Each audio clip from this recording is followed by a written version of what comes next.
se llama Alterando la verdad. Alterando la verdad. Satanás, un experto en realidad virtual. ¿Cuántos de ustedes han ido a...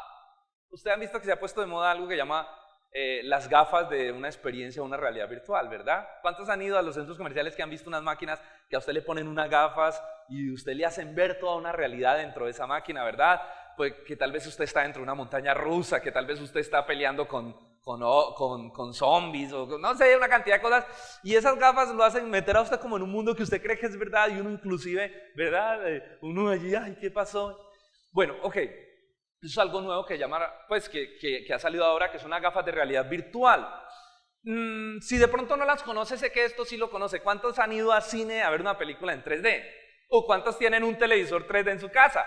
¿Qué es lo que pasa con el 3D? Que usted de pronto se pone las gafas y usted empieza a ver como que todo lo que está en la pantalla, estas son unas gafas de 3D, usted se pone las gafas y usted empieza a ver que todo lo que está en la pantalla como que sale de ella, ¿no? Y uno se da cuenta en el cine cuando hay un novato, ¿verdad? Que está yendo por primera vez a ver películas en 3D, porque empieza, mira, lo voy a coger. Cuando sale una piedra hace, uy, casi me da. Me dice, no, este es nuevo. Pero lo que sucede es que las gafas nos hacen ver una realidad. Cuando usted llega y se las quita, usted dice, y usted ve que es normal, es una pantalla plana en 2 dimensiones. Y usted dice, pero ¿qué pasa? Bueno, resulta que han hecho que a través de una conjugación de cosas, de hacerte creer a través de la vista ciertas cosas, tu cerebro es engañado y te hace ver una realidad que es ficticia, pero que tú la asumes como una realidad, pero que es una realidad que no existe, sino que te la han manipulado, ¿verdad?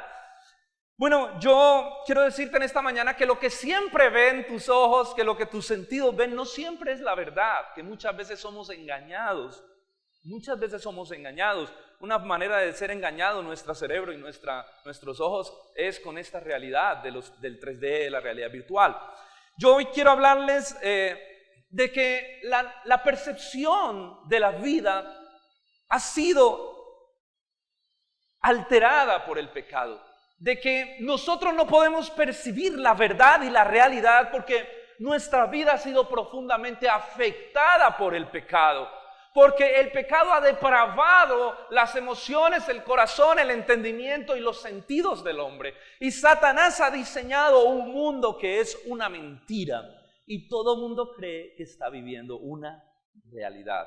Pero hoy vamos a ver cómo Satanás ha sido un experto en elaborar un mundo mentiroso. Y todo mundo piensa que está viendo la verdad. Y no es así. El problema es que la gente está viendo una realidad que el diablo quiere que ellos vean.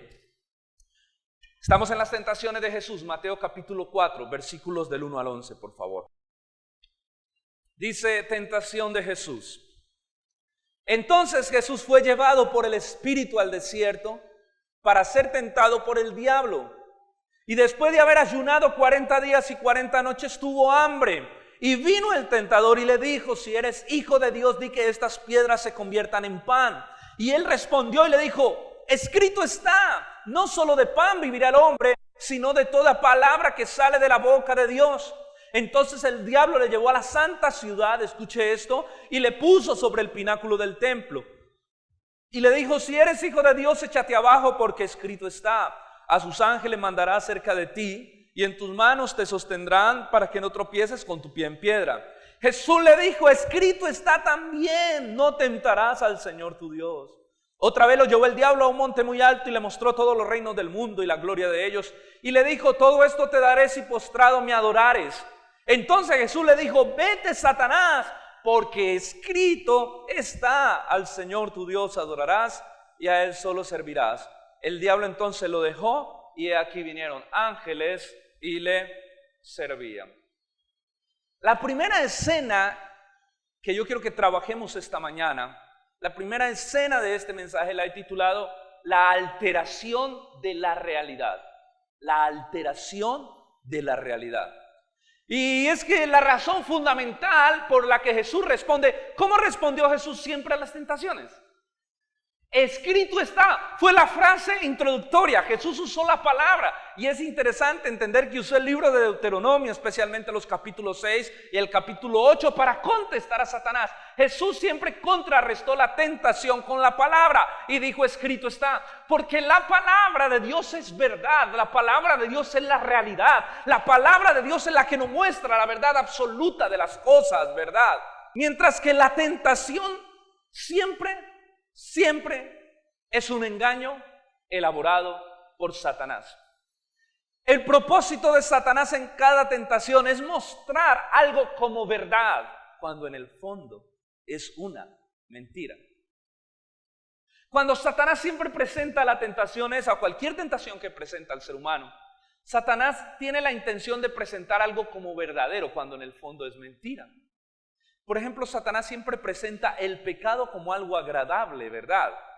Como algo deleitoso a los ojos. Pero la Biblia dice que su fin es amargo y es muerte y es destrucción. Entonces note usted cómo hay una realidad vendida que no es realidad, es una mentira. Porque Satanás es un experto en crear realidades virtuales. ¿Qué es una realidad virtual? Es una realidad que no existe, que ha sido inventada, que altera la realidad. No sé si me hago entender, por eso le digo que tiene que estar muy pendiente. Una realidad virtual es una realidad que no existe, que está alterando la verdadera realidad. ¿Sí? Lo que pasa con las gafas es eso. Es una realidad que no existe y que está alterando la verdadera realidad. Satanás es un experto en crear realidades adulteradas. Miremos la segunda tentación y vamos a ver algo muy práctico para que lo podamos entender. Y vamos a empezar a cavar más hondo en el texto. Entonces el diablo lo llevó a la santa ciudad, versículo 5. El diablo lo llevó a la santa ciudad y le puso sobre el pináculo del templo y le dijo: si eres el Hijo de Dios, échate abajo, porque escrito está, a sus ángeles mandará cerca de ti y en sus manos te sostendrán para que no tropieces con tu pie en piedra. Jesús le dijo: pues escrito está también, no tentarás al Señor tu Dios. Y hace 8 días mostrábamos que la invitación de Satanás a Jesús es a que haga una demostración de poder, ¿verdad? Tírate del pináculo. Miren, el pináculo del templo, ¿sabe cuánto medía el pináculo del templo? El pináculo del templo medía 180 metros. ¿Usted sabe cuánto es una altura de 180 metros? El historiador Josefo dice que cuando uno subía a ese pináculo, solamente de mirar hacia abajo le daba vértigo. ¿Cuántos han subido a una parte muy alta? Que cuando miran hacia abajo usted siente vértigo, ¿verdad? El pináculo del templo era un lugar así, usted miraba hacia abajo 180 metros. Y Satanás le está diciendo: tírate 180 metros, tú te tiras, aterrizas sin que te hagas daño. ¡Wow! Todos van a creer. Porque tienes 30 años, dices que eres el Hijo de Dios, nadie te conoce hasta ahora, haz un show. Me gusta cómo lo presenta una iglesia bautista de Buenos Aires, dice el siguiente comentario, dice: la segunda tentación de Jesús es la del showmaster, el maestro del show, ¿verdad? Es la tentación del espectáculo, arrojarse del abismo y aterrizar sin hacerse daño. ¡Wow! ¡Qué hombre! ¡Qué masa! ¡Qué ídolo! ¡Qué espectáculo! ¿Usted se imagina? 180 metros, todo el mundo viendo, porque el templo es el lugar más concurrido de Jerusalén. Todo el mundo viendo ese espectáculo. Al otro día, no faltaría el que estuviera con su smartphone. ¡Oh, se va a tirar, se va a tirar! Yo lo grabo. Hoy no se hizo nada. No, esto va para YouTube. Una semana, 3 millones de vistas. Facebook, Instagram, todo el mundo hablando de Jesús. Todo el mundo hablando de Jesús. Entrevistas por todo lado. Cada día un espectáculo más, firmas de autógrafos. Pero también pasaría a ser propiedad del público, a obedecer las demandas de sus espectadores, que serán siempre solo eso, espectadores, y que quieren siempre solo eso, un espectáculo más. Está a merced de los aplausos, de quedar bien, hasta que aparece otro más divertido y lo reemplaza, porque ese es el mundo del espectáculo. ¿Sí o no? Porque tristemente el mundo del espectáculo es un mundo desechable, donde alguien es bueno mientras tiene la fama, el furor, pero cuando ya no, lo desechan y viene otro mejor y lo reemplaza. Entonces, Satanás vende y presenta siempre la fama como algo muy atractivo. Y Satanás le está presentando a Jesús el hecho de que se volviera famoso, no solo con esa tentación, sino con las 3. Yo te puedo hacer famoso. Y Satanás presenta la fama como si fuera algo muy bueno. De hecho, mucha gente quiere ser famosa porque ve la fama como algo, como un espectáculo maravilloso. Pero en el fondo la fama es un mundo desechable. La fama es pasar a ser propiedad de las masas. Eso es la fama. Es pasar a ser propiedad de las masas. Jesús sabía eso. Por eso Jesús siempre huyó de la fama. ¿Me entiende? Jesús siempre huyó de la fama. Cuando lo quisieron coronar como rey, ¿él qué hizo? Él dijo, no, yo no vine a eso. Mi reino no es de este mundo. Siempre que trataban de hacer famoso a Jesús, Jesús huyó de la fama porque Jesús sabía que la fama es convertirse en propiedad de las multitudes. Y es que vivimos en un mundo, y por eso le digo que empecé con la aplicación primero, para que podamos entender lo que quiero explicarles. Vivimos en un mundo que Satanás ha creado, en un mundo donde lo más importante parece ser quedar bien, donde lo más importante del mundo que vivimos es la imagen. Todos estamos tan preocupados por nuestra imagen, por el concepto que otros tienen de nosotros, que la gente invierte tiempo, dinero, fuerza, recursos, toda su vida con el propósito de que la gente tenga una buena opinión, de que los demás tengan una buena opinión, un buen concepto. Vivimos en un mundo creado por Satanás, donde lo importante es lo que la gente piensa. Ahora, la gente gasta dinero, recursos. Mire, es interesante porque uno de los negocios más rentables y sobre todo aquí en Cali, es la cirugía estética. Hay centros de cirugía estética por todo lado. Con mi esposa nos ponemos a charlar y decimos, wow, uno en Cali, Dios mío, casi la mayoría de las mujeres se han hecho algo. Si no se han quitado aquí, se han puesto aquí, ¿sí? Es el negocio más rentable que hay. Uno de los negocios más rentables, y hoy en día la mayoría de los médicos quieren ser cirujanos plásticos. ¿Por qué? Porque da mucho dinero, porque es que vivimos en un mundo que es una fantasía, donde lo que importa es quedar bien, que la gente tenga una buena imagen. Yo quiero que me vean bien. Y como, por ejemplo, el estándar de la mujer bonita es 90, 60, 90, nos presentan los catálogos, esas reinas, esas mujeres, 90, 60, 90. Entonces la mujer se siente mal cuando, uy, pero es que aquí tengo un gordito, uy, pero es que mis piernas no son como, uy, y empieza a generar una depresión y un deseo de ser como ellas, y es una mentira. Miren, uno de mis mejores amigos, y el trabajo de él es coger las fotos originales de las modelos y pasárselas al departamento de diseño. Él tiene que coger las fotos de las modelos cuando están presentando las prendas. Y la tarea de él es mirar todos los errores de las modelos y subrayarlos para pasarlo al departamento de diseño y que el departamento de diseño quite todos los errores. Y él me dice, Edwin, no te imaginas, la gente ve esas modelos tan bonitas, pero yo que veo las fotos originales, mira, me toca subrayarle la celulitis, los gordos, subrayarle todos los defectos para poder mandar y que Photoshop pueda acomodarlas al estándar, ¿no? Ese es el mundo que Satanás ha creado, un mundo de ilusión, un mundo de fantasía, donde lo que importa es la imagen.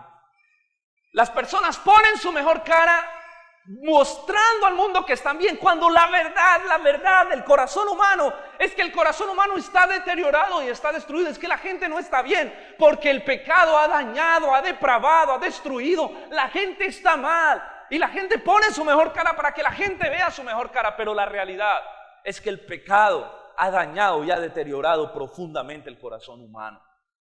Pero como la que la gente le importa es la opinión del hombre y no la opinión de Dios. Jesús nunca vivió de la opinión humana. Jesús nunca vivió de la opinión humana. Por eso muchos lo odiaron. Los fariseos lo odiaron, porque a Jesús no le importaba la opinión de los fariseos. A Jesús le importaba la opinión de Dios.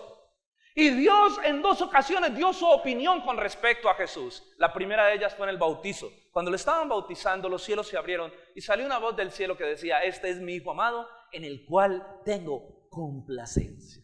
Y la segunda fue en el monte de la transfiguración, cuando estaban allí en ese lugar. Dios habló desde los cielos y dijo, este es mi hijo amado, en el cual tengo complacencia. Jesús dependía de la opinión de Dios. No sé por qué los cristianos andamos todavía dependiendo de la opinión de la gente. Pero la verdad, hermanos, es que hay una realidad oculta a la vista humana. Hay una realidad que la gente no está percibiendo. Y es la realidad más importante. Es la realidad de que el pecado ha arruinado todo lo que somos. El pecado ha arruinado todo lo que tenemos. La realidad es que el mundo entero está bajo el juicio de Dios por su rebelión. Esa realidad es una realidad velada a la gente. Es una realidad que la gente no ve porque la gente está viendo otra realidad.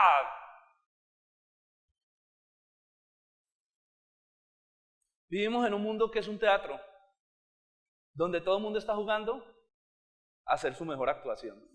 ¿Usted sabe qué es un actor?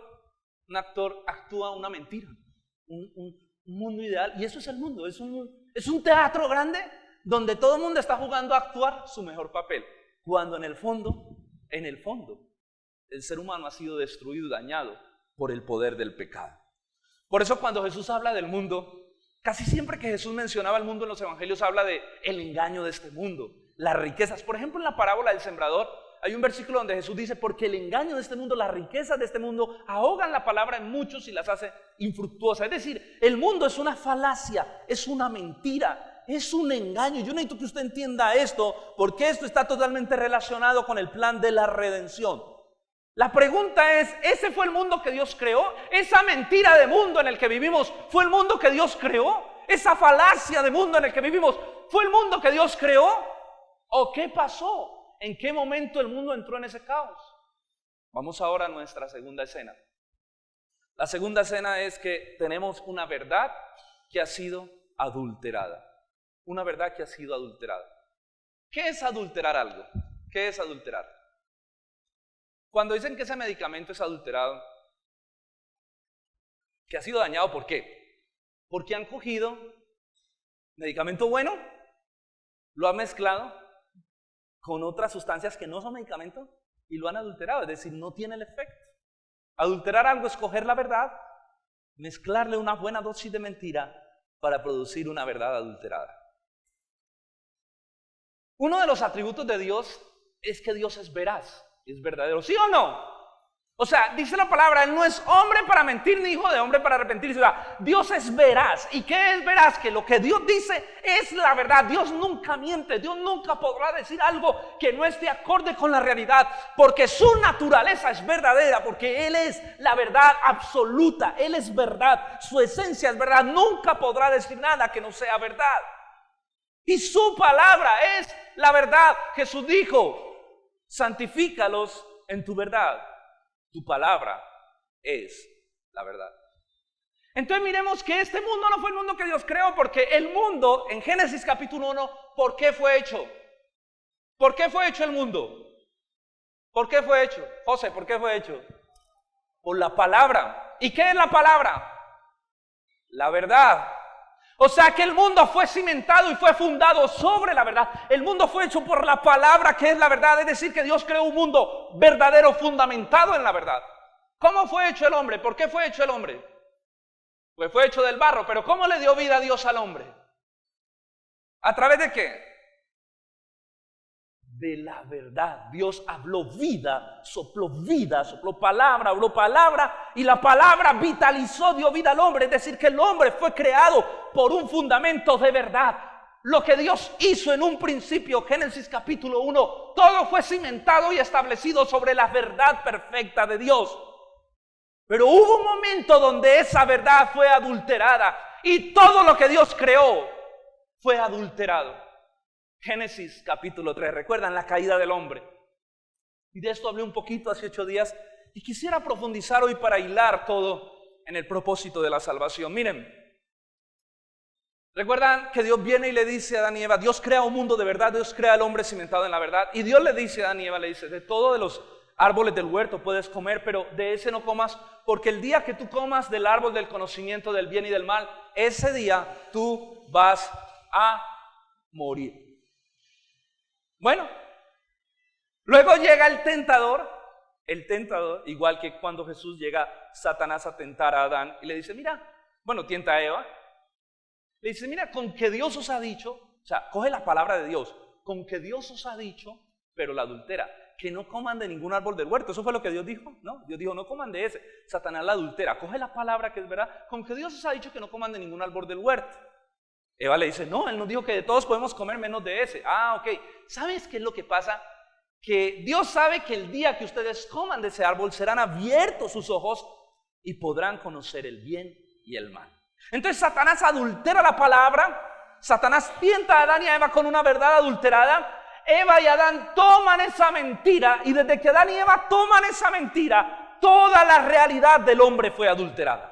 Desde el momento en que Adán y Eva aceptan la mentira de Satanás, ya la verdad en la que fueron diseñados ya no es verdad. La verdad fue adulterada. Sus sentidos, todo fue adulterado por causa del pecado. Es decir, que desde ese momento, si usted empieza a leer lo que pasa después de la caída, ellos empiezan a ver otras cosas que antes no veían, y la maldad empieza a entrar a sus corazones.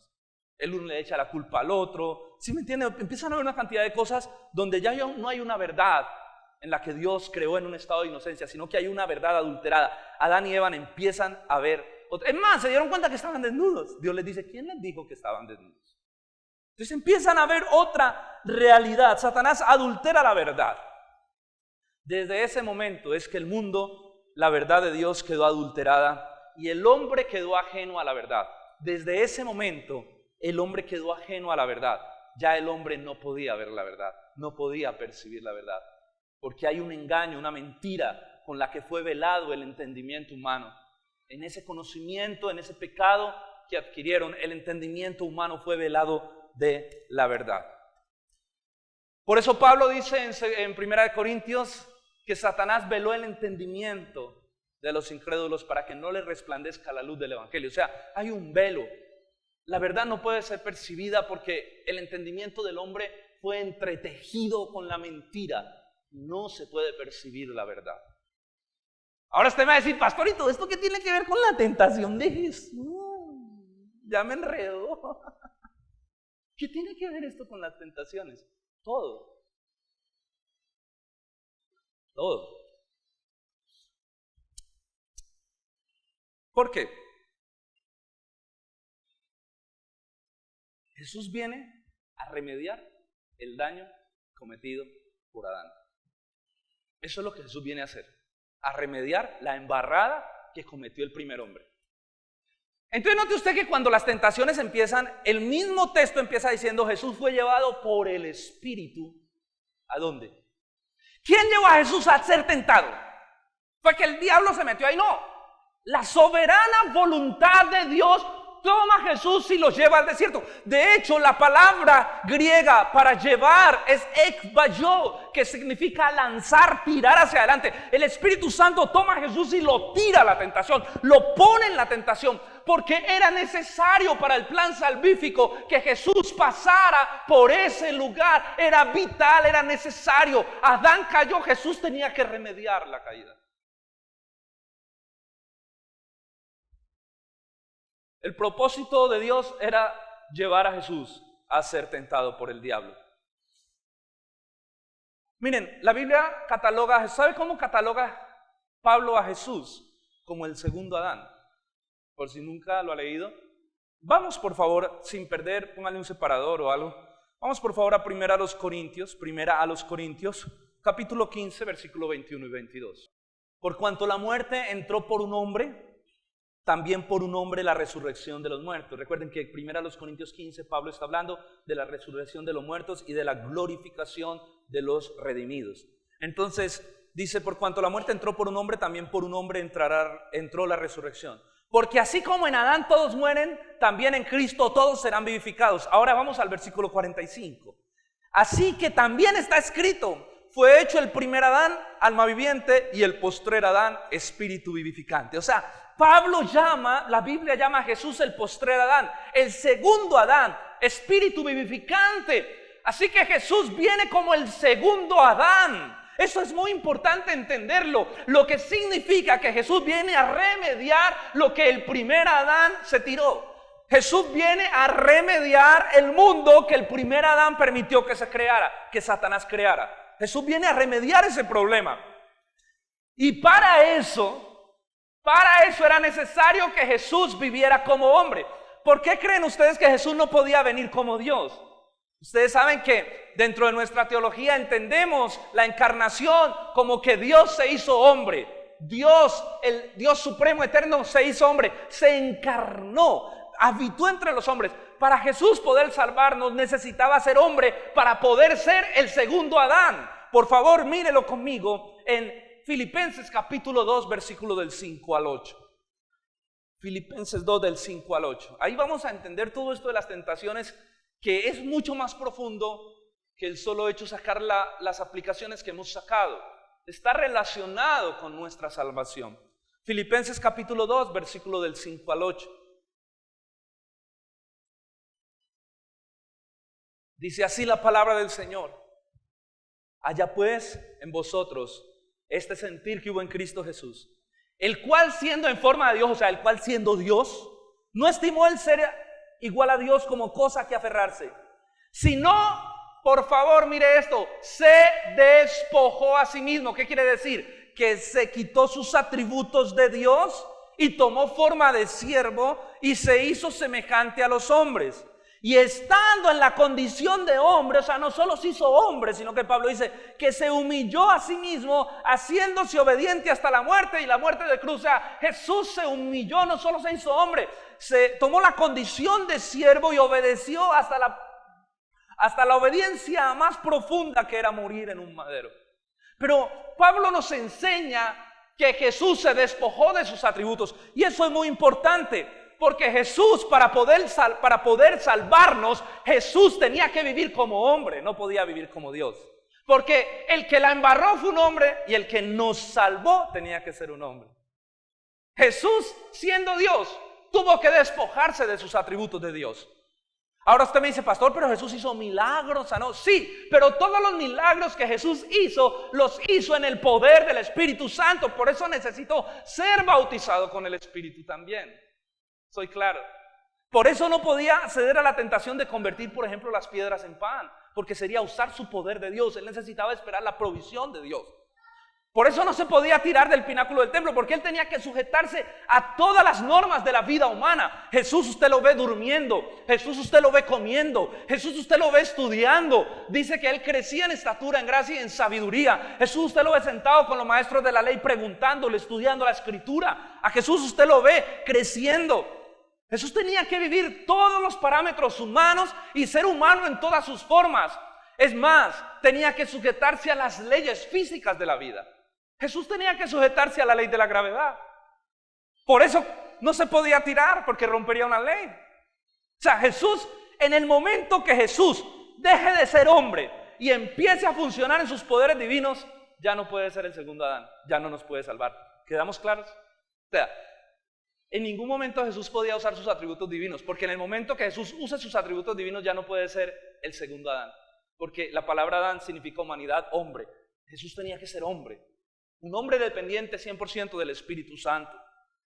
Pero Jesús tenía que vivir como hombre. Por eso, cuando Satanás lo tienta, lo que realmente Satanás está tratando de hacer es sacar a Jesús de su misión. Es que Jesús utilice sus poderes como Dios para que quede anulada la misión redentora. Entonces la batalla que se está librando en las tentaciones es una batalla que tiene que ver con nuestra salvación.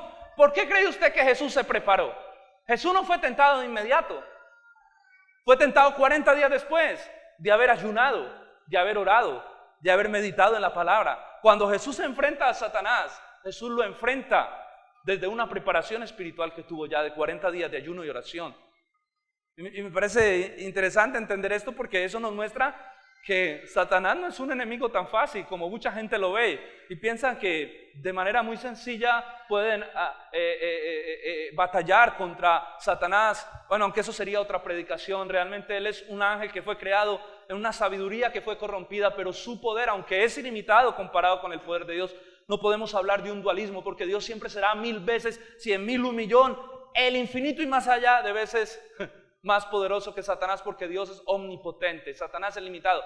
Pero tú nunca podrás comparar el poder del diablo con el poder de un ser humano. Por eso nosotros operamos en el poder de Dios. Dice la Biblia que nos fortalezcamos en el Señor y en el poder de su fuerza. Tenemos la autoridad ganada por Cristo, pero el ser humano nunca podría enfrentar a Satanás en sus fuerzas. Jesús se preparó para enfrentar este momento, porque este momento era un momento que tenía que ver con la salvación, con la redención del ser humano. Jesús hubiera fracasado si hubiera accedido a cualquiera de las 3 tentaciones. Y usted y yo no estaríamos en la iglesia cantando, adorando y recibiendo una palabra hoy. Estaríamos más condenados al infierno. Jesús fue llevado por el Espíritu al desierto para que remediara la caída del primer hombre. Claro, esta vez no cayó, el segundo Adán no cayó como cayó el primero. Y Jesús sale de la tentación como un hombre perfecto, que era el sacrificio ideal para la salvación del hombre. ¿Me hago entender? ¿Recuerdan ustedes que por la ley todo sacrificio tenía que ser perfecto para poder expiar los pecados? Así que quien redimiera nuestra vida, redimiera al hombre, tenía que ser un hombre en primer lugar. Por eso Jesús viene hecho hombre, con la diferencia de que Jesús no nace de José, sino del Espíritu Santo, porque si hubiera nacido de José, ya hubiera venido con una naturaleza pecadora. Jesús viene sin una naturaleza de pecado, es engendrado en la Virgen María del Espíritu Santo. Jesús viene a ser tentado, supera la tentación y sale victorioso para mostrarse como el hombre perfecto, hombre pero perfecto, hombre pero santo, que era el único que nos podía salvar. Nadie más podía salvar el género humano. Así que esa fue la batalla que se libró. En las tentaciones no fue tan simple como no convertir las piedras en pan, no tirarse del pináculo del templo, no acceder a los reinos y al gobierno. Fue nuestra salvación, fue salir victorioso de la tentación para mostrar que Él era el perfecto hombre santo que podía ir a la cruz para perdonar el pecado de la humanidad. La última escena, y con esto terminamos. Jesús deshace la mentira para que brille la verdad. ¿Qué es lo que Jesús hace? Jesús deshace la mentira para que la verdad vuelva y brille. Escuchen, Jesús viene con un propósito a este mundo, y es romper la mentira satánica, es romper ese mundo ideal, ese mundo de mentira en el que el diablo sumergió y tiene esclavizado al ser humano para llevarlo a la condenación. Jesús viene a romper, a rasgar esa mentira en la que el ser humano vive a voluntad de Satanás. Satanás creó una falacia, una realidad virtual. Jesús viene a romperla. Por eso le dije una vez que a mí me gustó mucho la película Matrix, una película vieja. Porque esa película muestra, es una película cristiana, pero usted tiene que interpretarla a la luz de la Biblia. Esa película muestra cómo Dios desconecta a los seres humanos de esa realidad satánica para que ellos puedan ver la verdad del mundo tan destruido y dañado en que viven. Jesús viene a romper, Jesús viene a quitar las gafas, Jesús viene a quitar las gafas de la realidad virtual. Jesús viene a romper esa realidad para que el ser humano se dé cuenta de su condición. Por eso, cada vez que Jesús responde a Satanás, responde con la frase escrito está, responde con la verdad, diciendo Satanás le propone una mentira, Jesús responde con la verdad, porque Jesús viene a hacer brillar la verdad de Dios. Jesús viene a establecer la verdad de Dios en medio de los hombres de nuevo. Jesús viene a hacer brillar la verdad en el entendimiento humano, la verdad que se perdió en Génesis capítulo 3. Jesús viene a hacerla brillar de nuevo. Cuando Pilato confronta a Jesús, ¿ustedes recuerdan la cena? Una vez prediqué de esto. Una vez Pilato toma a Jesús y lo confronta y le dice: Jesús, yo no veo nada malo en ti, dime a qué has venido. Y luego lo saca y miren la pregunta que le hace, apúntelo, Juan 18:37, o busque lo que tenemos tiempo. Le dijo entonces Pilato: ¿luego eres tú rey? Y respondió Jesús y le dijo: tú dices bien, yo soy rey, pero yo para esto he nacido y para esto he venido al mundo, para dar testimonio a la verdad. Todo aquel que es de la verdad, oye mi voz. Cuando Pilato lo confronta, Jesús le dice: mira, yo he venido a una cosa, he venido a dar testimonio a la verdad. He venido para que la verdad sea comprendida y sea entendida, para que la verdad que fue velada al entendimiento humano pueda ser comprendida. Y todo el que es de la verdad, oye mi voz. Miren, Jesús viene a establecer la verdad. Jesús viene a mostrarle al hombre su verdadera condición. Porque es que todo el mundo anda con las gafas puestas, todo el mundo piensa que está bien, todo el mundo va de rumba, todo ay tan bacano, esta vida tan chévere. Todo el mundo está sumergido en el materialismo, en el humanismo, en todas las mentiras que Satanás ha creado. Pero la gente no sabe. Es más, todo el mundo piensa que está bien con Dios. Uno ve y vos que no, con papito Dios, con Chuchito, todo bien, él sabe que yo creo en él. O sea, todo el mundo piensa que está bien hasta con Dios. Pero Jesús viene a mostrar, a quitar las gafas para decirle: mira, la verdad, tú estás tan mal, tu vida está atestada de pecado, tú estás tan mal con Dios porque tú estás bajo la ira de Dios, tú no estás en comunión, tú no estás en armonía, tú tienes una deuda con el cielo. La verdad es que estás muy mal, y si sigues creyendo lo que estás creyendo, vas a parar al final en la eternidad, pero del infierno, de la condenación.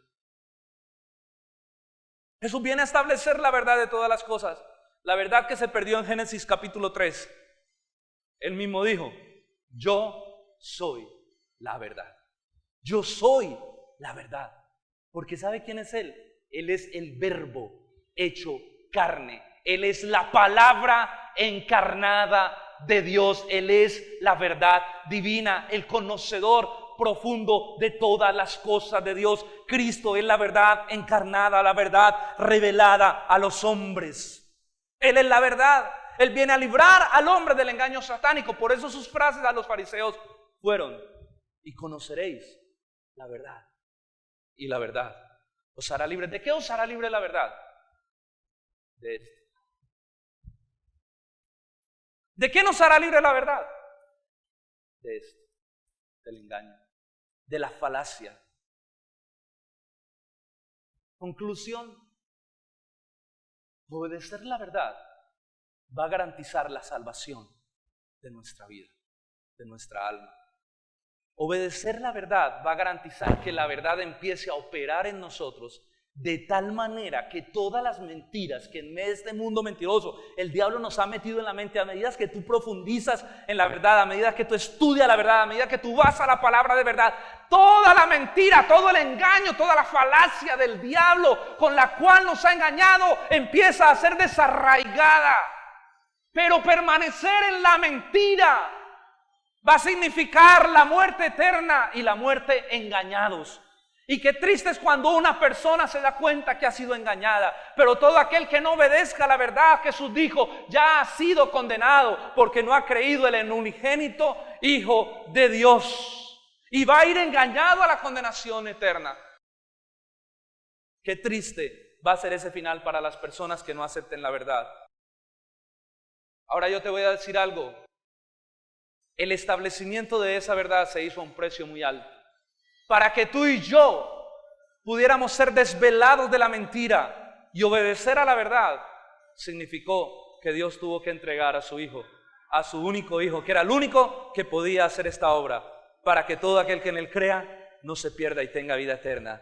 Así que el establecimiento de la verdad se hizo al precio de la sangre del único Hijo de Dios. Por eso usted y yo tenemos que estar agradecidos, porque Jesús nos salvó. Y porque Jesús nos abrió los ojos para ver la verdad. Verdad que está revelada en su palabra. Verdad que a medida que la conozcas, tus ojos, tu entendimiento y tu corazón van a salir del engaño del mundo en el cual Satanás nos sumergió por tantos años. La palabra nos hace libres porque la palabra es la verdad de Dios. La palabra desenreda el entendimiento entenebrecido por el pecado. Por eso es importante profundizar en el conocimiento de la verdad. Amén.